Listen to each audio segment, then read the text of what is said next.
आप सभी का स्वागत है आज की बाइबल स्टडी में। जो मेरे आज का बाइबल स्टडी का टॉपिक है वो है the seals, 4 horses of the revelation, प्रकाशित वाक्य के 4 घोड़ों के बारे में। ओके, तो सबसे पहले मैं आपको बताऊंगी, जिस तरह आपको पता होगा जब नूह का समय था तब परमेश्वर ने जल प्रलय किया था, क्योंकि दुनिया में बहुत ज़्यादा पाप बढ़ चुका था। तो परमेश्वर ने जल प्रलय के द्वारा जितने भी लोग थे उन सभी को वो सब डूबकर मर गए थे। ओके, सो सबसे पहले हम वचन पढ़ेंगे उत्पत्ति 10 का 13 और 14। उत्पत्ति 10 का 13 और 14। Okay, Genesis chapter 10 verse 13 and 14। तो इसमें कुछ इस प्रकार लिखा, आप ना थोड़ा ध्यान से सुना तब आपको पूरी वीडियो समझ आएगी। जो 4 हॉर्सेस के बारे में मैं आपको बताने चाह रही हूँ, रेवलेशन के 4 घोड़ों के बारे में। हॉर्सेस को घोड़ा कहते हैं। ओके,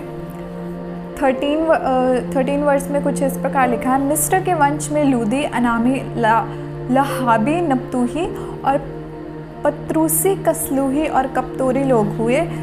कसलूहियों में से तो पलिश्ती लोग निकले। कसलूही में से तो पलिश्ती लोग निकले। आप इसे माइंड में रखना अपने। और इसके बाद हज़ारों साल बाद परमेश्वर ने आमोस की किताब में कुछ इस प्रकार लिखाया है। हम पढ़ेंगे आमोस 9 का 7। आमोस चैप्टर 9 वर्स 7। इसमें कुछ इस प्रकार लिखा है, हे इज़राइलियों, यहोवा की ये वाणी है, क्या तुम मेरे लिए कुशियों के समान नहीं हो? क्या मैं इज़राइल को मिस्र देश से और पलिश्तियों को कप्तोर से नहीं निकाल लाया? ओके, ये हमें ये बताता है कि जब इज़राइली लोग जो थे तब जब मूसा इज़राइली लोगों को लेकर भटक रहा था, तब इकल्ले इज़राइली लोग ही उसके साथ नहीं थे, मिस्री लोग भी थे और पलिश्ती लोग भी थे उनके साथ। ओके, जो पलिश्ती लोग भी थे, ये पलिश्ती जो जाति थी ये भी इज़राइलियों के साथ थी, तब मूसा के साथ भटक रही थी। तो इसके बाद हम पढ़ेंगे व्यवस्था विवरण 2 का 23। व्यवस्था विवरण chapter 2 verse 23। Okay, wait a second. 2 का 23 में कुछ इस प्रकार लिखा है, वैसे ही अवियों को जो अज़ा नगर तक गांव में बसे हुए थे, उनको कप्तोरियों ने जो कप्तोर से निकले थे नष्ट किया और उनके स्थान पर आप रहने लगे।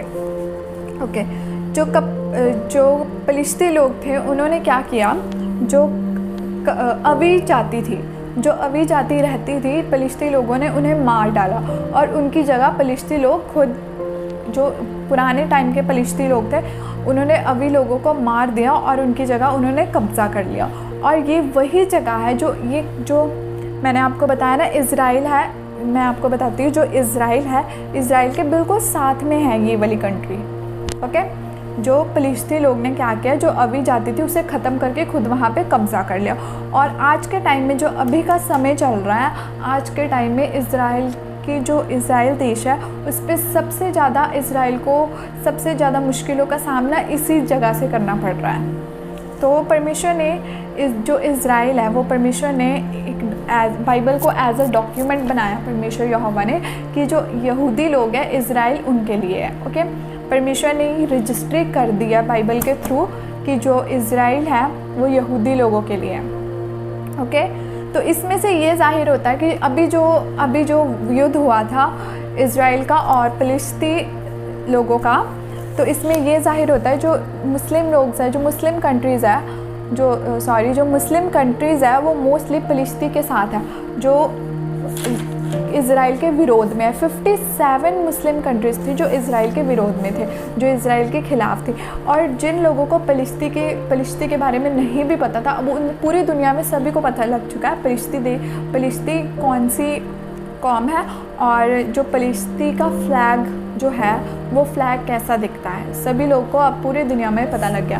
और जो आजकल के लोग हैं जो इंटरनेट यूज़ करते हैं, जो मोबाइल फ़ोन यूज़ करते हैं, वो अपना साथ दे रहे हैं, कई पलिश्ती का साथ दे रहे हैं, कई इज़राइल का साथ दे रहे हैं। मतलब वो अपना चूज़ कर रहे हैं कि उन्होंने किसकी साइड रहना है। ओके, सो इसी रीति से जो अभी युद्ध हुआ है, ये झगड़ा जो है ये 3रे विश्व युद्ध का इन्होंने जो स्थापना कर चुके हैं। ये जो तीसरा विश्व युद्ध होगा वो पहले हमें पता नहीं था किसके बीच में होगा, पर जो थर्ड वर्ल्ड वॉर है, जो थर्ड वर्ल्ड वॉर होगी, जो बाइबल में लिखा है, पर ये फिक्स नहीं था कौन सी कंट्रीज़ में कौन सी कंट्रीज़ किसके साथ होगा। इन्होंने उसकी उत्पत्ति कर दी है, इन्होंने उसकी स्टार्टिंग कर दी है।